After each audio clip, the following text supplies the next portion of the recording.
মহারাজ, আপনি ভারত সেবাশ্রম সংঘের পক্ষ থেকে এবং যারা এই লক্ষ্যকণ্ঠে গীতা পাঠের অনুষ্ঠান আয়োজন করেছিলেন তাদের পক্ষ থেকে অন্যতম সংগঠক ছিলেন এই অনুষ্ঠানে। আপনাদের এই অনুষ্ঠান কি বিজেপি এবং আরএসএস সংগঠিত করে দিয়েছে? অনির্বাণ বন্দ্যোপাধ্যায় বলছেন, আইনজীবী এখানে, তৃণমূলের পক্ষ থেকে আমরা মুখ্যমন্ত্রী নিজে একবার নবান্নে বসে বলেছিলেন, আমি নিজে কানে শুনেছি যে ওখানে নাকি বিজেপির লোকজন আছে। মুখ্যমন্ত্রী এটা নাকি বলেছিলেন, কিন্তু তার কানে এমন কথা গেছিল। সত্যটা কি মহারাজ? মহারাজ আপনাকে জিজ্ঞাসা করছি, স্বামী প্রদীপ্তানন্দ মহারাজ। আমি এই যে লক্ষ্যকণ্ঠে গীতা পাঠের আয়োজক যে কমিটি, সেই কমিটির আমি সভাপতি ছিলাম। আমরা এটা কোনো রাজনৈতিক দল এটা আহ্বান করেনি।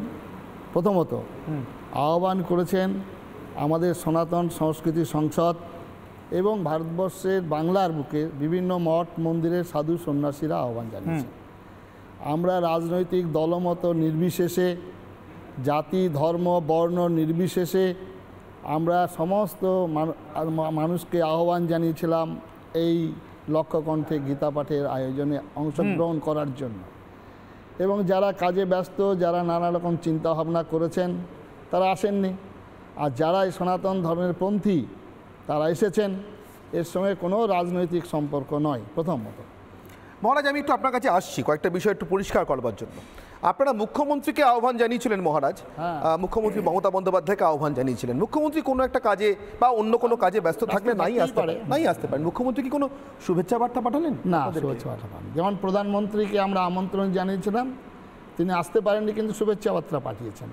আমরা বিভিন্ন রাজনৈতিক দলের এমএলএ এমপি তাদেরকে ডেকেছিলাম, তারা আসেননি, অনেকে এসেছেন। কাজে এটা হলো।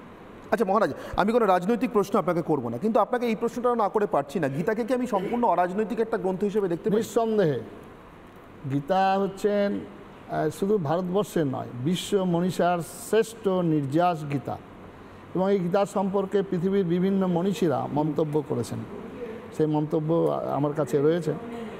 আমাদের দেশের যারা মানে বিশেষ করে মহাত্মা গান্ধী, তিনি বলেছেন আমার দুটো মা ছিলেন, একটা গর্ভধারিণী মা, আমার গীতা মা।